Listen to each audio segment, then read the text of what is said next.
तो आइए फ्रेंड, आज हम लोग बात करते हैं झारखंड के संदर्भ में। और झारखंड के संदर्भ में आज हम लोग जानेंगे है कि सीएनटी एक्ट जो है वो किन किन जिलों पे लागू है और एसपीटी एक्ट जो है वो किन किन जिलों पे लागू है। और साथ ही हम लोग आज झारखंड पे ये भी जानेंगे कि झारखंड में कुल कितने प्रमंडल हैं और वो कौन कौन से प्रमंडल हैं और कौन से प्रमंडल में कौन से जिले आते हैं और कौन से प्रमंडल में कितने जिले हैं और कौन प्रमंडल सबसे बड़ा है और कौन प्रमंडल सबसे छोटा है। और हम लोग ये भी जानेंगे कि झारखंड में कर्क रेखा कौन कौन से जिले से गुजरी है। ये तमाम चीजों पे हम लोग चर्चा करने वाले हैं। तो इस चीज से आपको अगर जानकारी चाहिए तो आप वीडियो पे बने रहिए, वीडियो को स्किप मत कीजिएगा। अगर स्किप कीजिएगा तो आपको वीडियो पूरा समझ में नहीं आएगा, ये इंफॉर्मेशन आपको पूरी तरीके से समझ में नहीं आएगी। तो हम लोग इस टॉपिक पे चलते हैं और जानते हैं कि सीएनटी एक्ट कहाँ लागू है, एसपीटी एक्ट कहाँ लागू है, झारखंड में कितने प्रमंडल हैं और कौन कौन से प्रमंडल हैं, कौन प्रमंडल में कितने जिले हैं, कौन प्रमंडल बड़ा है, कौन प्रमंडल छोटा है, कहाँ कहाँ से कर्क रेखा गुजरी है। ये तमाम बातों पे हम लोग चर्चा करेंगे। तो सबसे पहले अगर हम लोग चर्चा करें तो सीएनटी एक्ट को हम लोग देखते हैं। चलिए कि सीएनटी एक्ट जो है वो कौन कौन से जिले में लागू है और कहां से कहां तक ये फैली हुई है।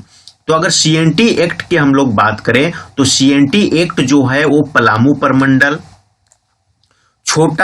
उत्तरी छोटा नागपुर प्रमंडल और दक्षिणी छोटा नागपुर प्रमंडल और कोल्हान प्रमंडल, ये चार प्रमंडल में सीएनटी एक्ट क्या है, लागू है। तो आपको ये पूछ भी सकता है कि सीएनटी एक्ट झारखंड के कितने प्रमंडल में लागू है, तो चार प्रमंडल में लागू है। और वो कौन कौन से प्रमंडल हैं, तो पलामू प्रमंडल, उत्तरी छोटा नागपुर प्रमंडल, दक्षिणी छोटा नागपुर प्रमंडल और कोल्हान प्रमंडल, इसमें क्या है आपको सीएनटी एक्ट लागू है। अगर हम बात करें एसपीटी एक्ट की, एसपीटी एक्ट किस प्रमंडल में लागू है, तो एसपीटी एक्ट केवल संथाल परगना में क्या है, लागू है। तो ये बात को आपको याद रखनी है कि सीएनटी एक्ट की कौन कौन से प्रमंडल में लागू है और एसपीटी एक्ट कौन प्रमंडल में लागू है। तो ये बात तो आपको क्लियर हो गई होगी। अब अगर हम लोग बात करें सीएनटी एक्ट की, तो सीएनटी एक्ट देखिए यहां से लेके जहां पे मैं मार्क कर रहा हूं, आप ध्यान पूर्वक इस चीज को देखिए कि जहां पे मैं मार्क कर रहा हूं, यहाँ पे आपको झारखंड का मानचित्र यहाँ पे क्या हुआ है, बना हुआ है, झारखंड का नक्शा यहाँ पे बना हुआ है।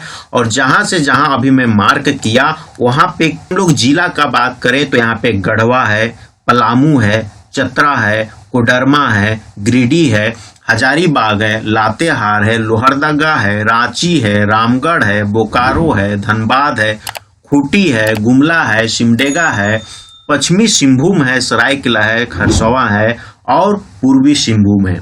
तो ये तमाम जिलों पे और यहाँ पे क्या है आपको सीएनटी एक्ट लागू है।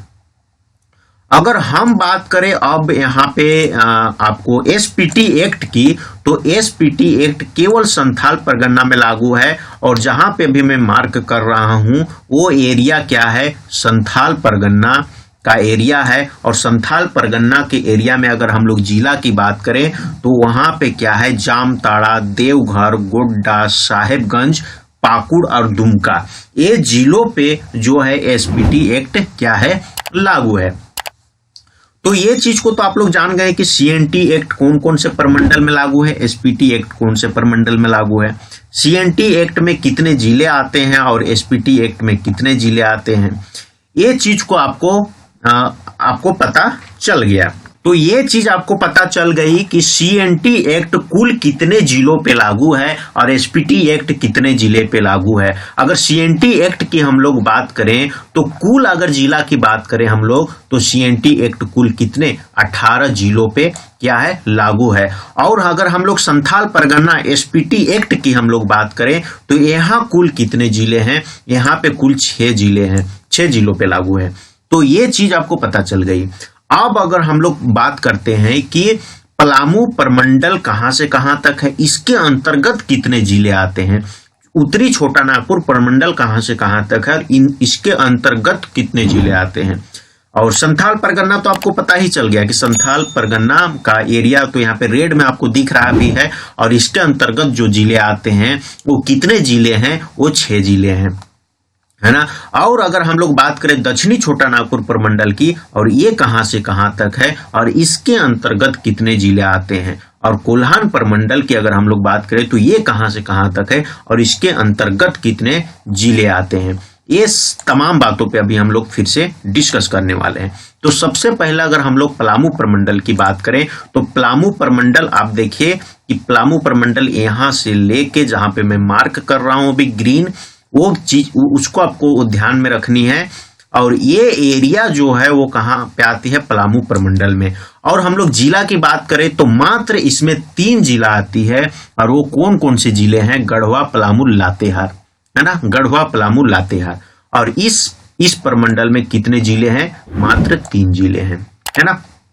अब अगर हम लोग बात करें कौन सी, उत्तरी छोटा नागपुर प्रमंडल की, है ना, उत्तरी छोटा नागपुर प्रमंडल की, तो उत्तरी छोटा नागपुर प्रमंडल देख लीजिए जहां पे मैं मार्क कर रहा हूं आपको, यहां से लेके और यहां से लेके यहां और यहां तक, ये हो गई कौन सी, उत्तरी छोटा नागपुर प्रमंडल। और इसमें अगर हम लोग जिला की बात करें तो चतरा है, हजारीबाग है, कोडरमा है, गिरिडीह है, रामगढ़ है, बोकारो है, धनबाद है। तो टोटल कितने हो गए जिले, इसमें हो गए 7 जिले, 7। अब इसी से आपको पता चलेगा कि कौन प्रमंडल क्या है, बड़ा है, और कौन प्रमंडल छोटा है, भी आपको तुरंत पता चलेगा। और संथाल परगना की अगर बात करें तो संथाल परगना आप रेड कलर पे देख ही रहे हैं, और इसमें कुल जिला को कितने हैं, 6 हैं, है ना। और कौन कौन से, साहेबगंज, गोड्डा, पाकुड़, देवघर, दुमका और जामताड़ा, ये 6 जिले जो हैं वो संथाल परगना के हैं। आगे अगर हम लोग बात करें दक्षिणी छोटा नागपुर प्रमंडल की, दक्षिणी छोटा नागपुर प्रमंडल की, तो यहाँ पे आप देखिए, यहाँ पे भी हम मार्क करके आपको बताते हैं कि यहाँ से अगर हम लोग मार्क लेते हैं इसको, यहाँ से यहाँ, और इसको देखिए हम लोग ये कर लिए, और यहाँ से यहाँ तक मार्क कर लिए, तो ये एरिया जो है वो दक्षिणी छोटा नागपुर प्रमंडल है। और इसके अंतर्गत कौन कौन से जिले आते हैं, वो है लोहरदगा, रांची, खूंटी, गुमला और सिमडेगा, है ना। तो सिमडेगा, तो इसमें कितने हो गए, इसमें कुल अगर हम लोग जिला की बात करें तो इसमें कितने हो गए, 5 हो गए, 5 जिला। अब हम लोग बचा कौन सा, कोल्हान बचा। अब कोल्हान तो आपको यहाँ पे क्लियर कट आपको नजर आ रहा होगा, कोल्हान ऐसे मार्क कर देते हैं, है ना। कोल्हान की अगर बात करें तो देखिए कोल्हान एरिया हो गया, कोल्हान प्रमंडल, ये कोल्हान प्रमंडल, जिसमें आपको सरायकेला, खरसवा, पूर्वी सिंहभूम और पश्चिमी सिंहभूम, इसमें कितने हो गए हैं, इसमें 3 जिला हो गया, 3 जिला। तो आप यहाँ पे पता कर सकते हैं कि सबसे बड़ा प्रमंडल कौन है, उत्तरी छोटा नागपुर प्रमंडल है सबसे बड़ा। अब उसके बाद अगर हम लोग देखें तो संथाल परगना, अब उसके बाद हम लोग देखें तो दक्षिणी छोटा प्रमंडल, और उसके बाद हम लोग देखें तो कोल्हान प्रमंडल और पलामू प्रमंडल, क्योंकि कोल्हान और पलामू में 3 जिले हैं, है ना। तो सबसे छोटा कौन हो गया, पलामू प्रमंडल और कोल्हान प्रमंडल। सबसे बड़ा कौन हो गया, उत्तरी छोटा नागपुर प्रमंडल। तो इस प्रकार से आपको यहाँ पे पता चल गया।